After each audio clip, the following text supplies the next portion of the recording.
여러분 반갑습니다. 차트는 상식이다의 차상식입니다. 자, 비트코인이 80K 구간을 이탈하게 되면서 결국 우려했던 추가적인 하방 구간이 나오고 있는 모습입니다. 특히나 이번 주는 이 트럼프 관세 정책에 대한 이 중요한 디테일이 숨어있는 중요한 한 주로 인식하고 있기 때문에요. 오늘은 이 부분과 연계해서 여러분들에게 비트코인 단기적인 방향성을 찍었지만 어느 시점부터 본격적인 반등 구간이 나오게 될 것인지 이러한 것들을 위주로 살펴보도록 하겠습니다. 자, 오늘은 그래서 이렇게 두 가지의 이 챕터를 가지고 설명을 드릴 건데요. 첫 번째로는 이 관세 정책에 이번 주 아주 중요한 세부적인 디테일이 있는데, 그리고 일본 쪽에서 가장 먼저 이 관세에 관련해서 이 협정을 맺는 것을 필두로 트럼프와 이시바 총리가 현재 협상을 진행 중에 있죠. 그래서 그에 따른 반등세가 나와주고 있는 모습이기 때문에요. 이 내용 단기적으로 다뤄보도록 할 거고, 그리고 기술적으로 79K 이탈에 따른 이 변동성 장세를 우리가 어떻게 대응해야 될지 하나하나 살펴보도록 하겠습니다. 자, 그럼 본격 시청 전에 구독, 좋아요 한 번씩 눌러주시기 바라겠고요. 시작하도록 하겠습니다. 자, 먼저 일본의 이시바 총리가 이 관세 문제로 트럼프와 통화를 하면서 이 건설적인 대화에 합의에 이르렀다라는 이슈가 나오면서 현재 갑작스럽게 전체적인 반등세가 나와주고 있는 모습인데요. 자, 내용을 한번 살펴보면은, 자, 일본이 5년 연속 미국의 최대 투자국으로 있는 가운데 이번 관세 정책이 일본 기업의 투자 능력을 해칠 수 있다라고 하는 우려를 나타내면서 현재 이 국가별 상호 관세의 경우 일본 제품에는 약 24%의 관세가 매겨진 상황이죠. 자, 이러한 부분들에 대해서 어느 정도 아예 관세를 철폐해달라는 혹은 상호 관세를 낮추게 해달라는 이러한 협상이 진행 중에 있습니다. 특히나 이번 9일 날이죠. 각국 정상들은 이 상호 관세가 곧 시작되는 이 9일 날에 맞추어서 계속해서 이 협상을 진행하고 있다라는 관점에서 가장 먼저 일본에서 움직였다라는 부분이 특이할 부분이다 말씀을 드리겠고, 그리고 그래도 호재로 현재 나타나는 부분이 이 추가적인 내용을 더 살펴봐야겠지만, 일단 트럼프 측에서는 이시바 총리와 통화를 하고 이 최고의 협상단을 보내고 있다라고 하면서 기대감이 섞인 메시지를 던졌습니다. 자, 이러한 가운데 우리가 왜 트럼프 관세 정책에 대해서 이렇게 중요하게 봐야 되느냐? 일단은 이 글로벌 증시 폭락이 비트코인과 계속해서 연계를 짓고 있기 때문입니다. 심지어 금값마저도 신고가를 찍고 같이 빠지고 있죠. 그만큼 상황 자체가 매우 심각한 엄중한 상황에 있기 때문에 이러한 이 글로벌 금융 자산 시장의 급락 동주화가 어느 시점에 해소되는지 여부가 이 트럼프와 각국 정상과의 협의에 달려 있다. 한마디로 디테일적인 부분들을 우리가 앞으로 살펴봐야 되는 이유가 되겠고요. 실제로 이 이슈가 나간 직후에 76K부터 그리고 거의 80K 구간까지 단숨에 올라가는 단기 변동성이 극대화되는 모습이 나왔습니다.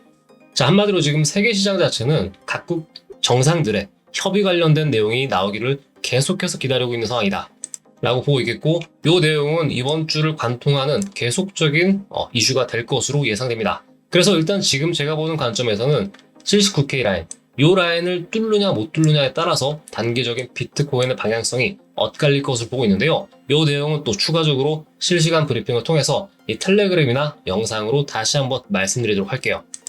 자, 다음으로는 지표 관점에서 현재 상황을 분석해 보자면은, 현재 MPI라고 하는 이 채굴자 이 포지션 지표라는 것을 확인해 볼 필요가 있습니다. 이 텔레그램 상에서도 한번 언급을 드렸지만, 이 최근 하락세에도 현재 0 이하 구간, 이 구간에서 아직까지 머무르면서 매도 포지션 자체의 움직임은 보이지 않고 있다는 게 포인트입니다. 자, 실제 채굴자들의 비트코인이 줄고 있고, 비트 가격은 지속해서 우상향을 하고 있지만 매도세가 오히려 줄고 있다라는 관점이고요. 이 마이너 리저브, 채굴자 보유량 체크를 하더라도 이 비트코인의 가치 상승에 따른 이러한 채굴량 자체가 하락을 하더라도 결국 시장 급락장에서 이 뚜렷한 매도 추이를 나타내지 않는다는 점이 이 달러 가치 우상향의 관점에서도 매우 의미 있다라고 볼 수 있습니다. 자, 결론적으로 이 장기적인 우상향에 대한 합의 이석은 계속해서 진행되고 있다는 부분이 확실히 중요한 부분이다 말씀드리겠고, 이번 급락장에서 이 지표가 어떤 것을 의미하는지는 추후 다시 한번 보면서 대조해 볼 수 있겠죠. 그래서 지표상의 전체적인 흐름은 양호한 관점에서 이제는 가격적인 측면만 확실히 올라주면 되는 그러한 국면에 있는데요. 자, 지난 영상에서 먼저 얘기했던 부분들 복기를 하자면, 일단은 일봉상 기준에서 제가 이 79K 구간 지전에 이 81K 구간에서의 80K 이탈 가능성을 크게 보고 있다 말씀을 드렸죠. 그래서 이 라인에 대한 가능성을 열어두고 대응할 시점이다 말씀을 드렸는데, 자, 제가 중요하게 봤던 근거는 이와 같은 헤드앤숄더 패턴 자체가 결국 완성이 되기 위해서는 79K 라인을 한번 이탈할 수밖에 없는 그런 과정 속에 있었기 때문에 말씀을 드렸는데요. 자, 이제는 현 시간 기준에서 중요 맥점 구간을 또 체크를 해보자면은 이 79K 역헤드앤숄더 패턴이 이제 막 완성이 됐습니다. 자, 하지만 결국 이 라인을 지지를 하고 올라서야만이 결국 상승에 대한 중요한 시그널로 이어진다라는 건데요. 자, 그래서 지금부터는 우리가 어떤 관점으로 봐야 되느냐면, 현재 아래 하단으로 적혀있는 이 라인 보이시죠? 노란색 라인. 이 라인의 최하값이 74K 라인 부근입니다. 그래서 일시적으로 74K 라인을 깰 수도 있지만, 만약 현재 찍혀있던 74.7K 라인을 지켜주기만 한다면은 결국 상방으로 가는 거는 당연스러운 거겠죠? 다만 이 79K 구간, 이 라인 구간을 안착하지 않는 그 시점 전까지는 여전히 숏 패팅을 하는 것이 유리할 수 있다라는 부분입니다. 그만큼 하방 구간의 변동성 자체가 위쪽으로 바로 가기보다는 아래쪽으로 계속해서 리테스팅을 하면서 갈 수 있는 가능성이 높다라는 거겠죠. 자, 그래서 이러한 관점으로 보시기 바라겠고, 다만 이 트럼프 관세 정책 이슈에 의한 반등이 강하게 나오고 있기 때문에 일본의 총리가 지금 막 움직이기 시작했죠. 그리고 각국 정상들이 앞으로 이번 주에 어떻게 움직이는지에 따라서 계속해서 상방으로 움직이려는 시도가 나타날 것으로 예상하고 있습니다. 아무쪼록 상방 탄력성이 그만큼 강한 만큼 비중 조절을 하면서 숏패팅을 병행하시는 거, 이런 관점으로 대응하시기 바라겠습니다. 자, 중요 근거상의 지표를 여러 가지 들 수 있는데, 역시나 지금은 나스닥 지수를 핵심적으로 봐야 됩니다. 현재 중요한 부분이 15,000포인트를 일시적으로 이탈하고 나서 다행스럽게도 일본 총리와 트럼프의 대담 이후에 단기적 반등이 크게 나온 시점입니다. 그래서 현재 15,000포인트가 최저점 구간이었다면 지금부터는 단기 반등을 노려도 충분히 우리가 승산이 있다라는 구간에서 볼 수 있겠고요. 자, 그리고 이 저항 포지션 자체를 보면은 이 고점 대비 마이너스 26%가량을 뺐습니다. 이 부분은 지난번 8월달이죠. 작년 8월달 기준으로 봤을 때는 조금 더 크게 언더슈팅된 흐름으로 볼 수 있기 때문에요. 반등 포인트도 더욱더 크게 나올 수 있는 가능성, 요거를 좀 중점적으로 보셔야 된다 말씀드리겠고, 또 중요하게 이 나스닥 주봉상의 16,200포인트, 요 포인트가 사실상 이번 하락장 국면의 클라이막스가 될 것으로 봤지만은 추가적으로 이만큼 더 빠지게 됐지만, 결과적으로 16,200포인트가 이번 주와 다음 주 사이에 얼마만큼 빠르게 탈환되느냐에 따라서 비트코인의 반등 시점도 가속화될 것으로 예상한다. 요 정도로만 이해하시면 되겠습니다. 그리고 마지막 근거로는 RSI 기준상의 지표상의 흐름인데, 자, 이와 같이 이 30 이하로 빠지게 되면서 과매도 국면이 나왔습니다. 이 구간이죠, 딱.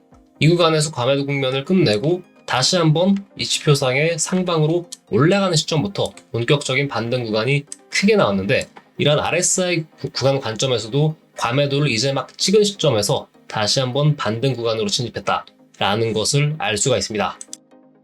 결론적으로 말씀드리면 결과적으로 74K 구간을 한번 터치를 한 다음에 이 라인에서 79K 라인 구간, 이 79K를 넘는 과정이 이번에 가장 중요하고, 이 라인을 넘지 못했을지 다시 한번 리테스팅을 하는 74K 구간까지 올 수 있는 가능성 일단 체크를 하고 있기 때문에요. 요 가능성 동시에 열어두면서 추가적인 내용은 추후 상황에 따라 다시 한번 브리핑 드리도록 하겠습니다. 제 영상을 쭉 보셨던 분들이라면 어느 정도 단기적인 큰 바닥권에 들어와 있다는 것을 이해할 수 있으실 텐데요. 자, 이러한 흐름에서 마지막 조정 구간 대응하시기 바라겠고요. 이 마지막 챕터로는 오늘 매매 팁 관련된 안내인데요. 영상 중간에도 말씀드렸다시피 이 RSI, Relative Strength Index라고 하는 이 상대 강도 지수에 대해서 알려드리고, 이 개념 정의에 대해서 조금 더 명확하게 해드리고자 합니다. 자, 이제 많이 들어보셨던 이 보조지표 수단 가운데 또 가장 자주 쓰이면서도 이 활용도에 따라 매매 승률을 좀 크게 높여주는 이 도구죠. 네, 그래서 반드시 숙지를 하셔야 되는데요.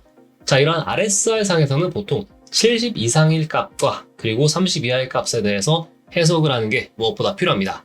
이 수치의 경우는 70대 30 혹은 60대 40으로 쓰이는 경우도 있긴 하지만은 대개 주봉이나 월봉 단위가 아닌 이상은 일반적으로 70과 30을 기준으로 쓰고 있다라고 보시면 되겠습니다. 자, 여기 도표를 보시면은 아래 구간에 이 70 이상 구간에 과매수 구간과 그리고 아래 보시면은 30 이하의 과매수 구간, 이렇게 두 가지 구간을 우리가 표시로 나눠둘 수 있는데요.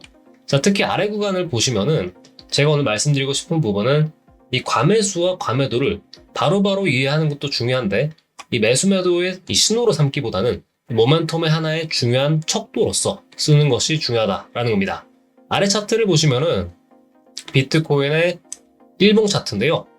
이와 같이 이 과매도 구간으로 들어서자마자 매수를 하기보다는 어느 정도 과매도 구간에서 한 번 더 이렇게 추세를 돌리는 구간의 흐름을 볼 수 있습니다. 실질적으로 여기서도 과매도 구간으로 들어섰다고 해서 반등을 바로 하는 것이 아니라 특정 기간 동안 어느 정도 시간을 끌고 바닥을 잡는 시간이 필요했었죠.